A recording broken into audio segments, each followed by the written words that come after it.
I could do the same stuff like he does. That's easy. That's just showing up to work. Me, I try to score. I try to figure out plays. I try to call out plays for my team. So just the fact that, he was trying to, pin my teammates against me, that's a low blow. These are my guys. We grew it all together. I ain't out there, getting physical altercations with my teammates. Physical altercations. Tail of the tape, though. Draymond comes out the winner on this one. Nick? Yeah, but it's your take. Well, listen, Draymond's a future Hall of Famer. Draymond has been the second most important piece of a dynasty. And in 2023, Draymond is not a useful player even to the Warriors.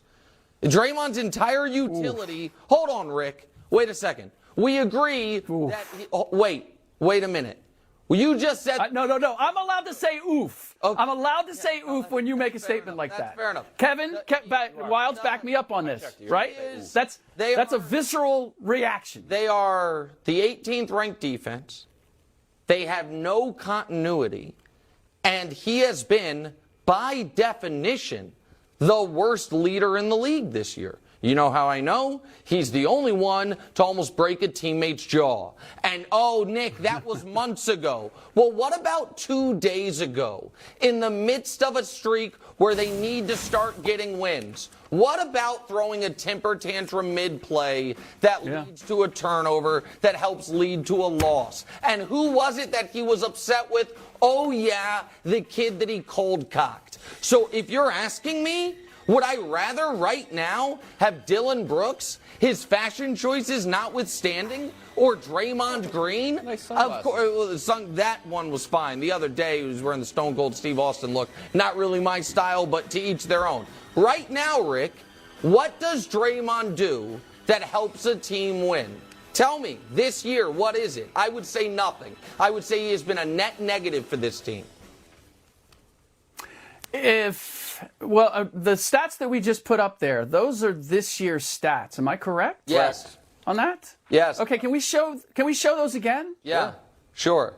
Well, so where do all those statistics, where does he rank statistically in all of these things when it comes to the Warriors? The assists are either first or second on the team. The rebounds are very much there. He organizes them at both ends of the floor. Now, and derailing season. 1-0. Yeah. Look, there's no question that the punch compromised his ability to lead this team. Well, I'm not disputing that. I'm not disputing that. But the idea that Dillon Brooks is saying, yeah, I figure things out and I tell my teammates which plays to run. Like, Draymond doesn't have to figure anything out. He's already figured it out. He's working on figuring out what the other team is doing so that he can provide the appropriate move for the Warriors to make. From a mental standpoint, from an organizational standpoint, both offensively and defensively, Draymond Green is still at the heart of what the Warriors do. Now, has he been as good as normal?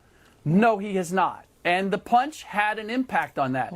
But despite the fact that Dillon Brooks is 6 years younger, can score better, is probably overall physically more talented than Draymond at this point, there is no comparison IQ-wise between the two. And if there's one reason why you should still believe in the Warriors being able to get something done, it's because of their IQ. No, listen, and again, I want to make it clear, with respect, and I guess it's not going to sound that respectful, but with respect to Dillon Brooks, he is likely going to, finish hopefully a long career, but never have like an NBA legacy, so to speak. Draymond Green has one. Draymond Green helped, I don't want to say reinvent the game, he didn't, but he is what unlocked the small ball, and and I think he should have more than one Defensive Player of the Year award. I am not questioning his bona fides. What I am saying is, his calling card has been forever. It's not the box score.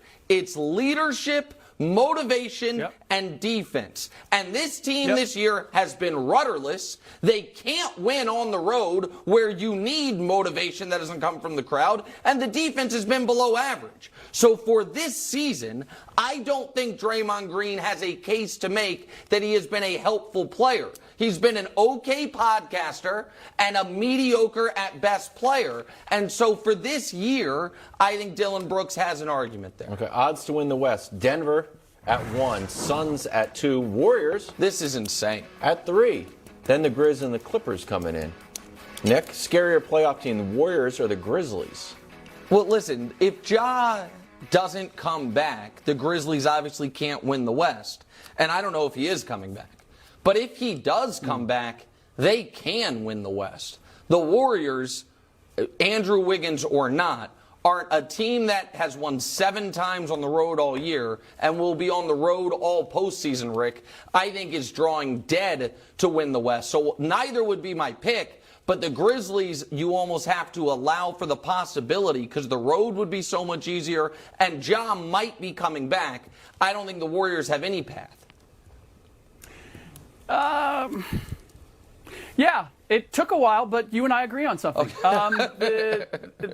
The Grizzlies have a far better chance of having home court advantage and staying up in the standings. So there's that. And to your point, the Warriors, if they're in the play-in and they're having to make it, if they don't have home court advantage, then there's almost no chance of them being able to advance. So I'm with you. I agree. Wow. I don't know that I'd make the Grizzlies my first choice, but I would certainly put them ahead of the Warriors. Oh, I'll take the defending champs, sure. Well, yeah, of course. Yeah, that's pretty- Flip the switch. Flip the switch. Yeah, you've been with the Warriors. Yeah, you've been with the Warriors. You win every game at home, steal one on the road. Okay. All of a sudden, Clay gets hot.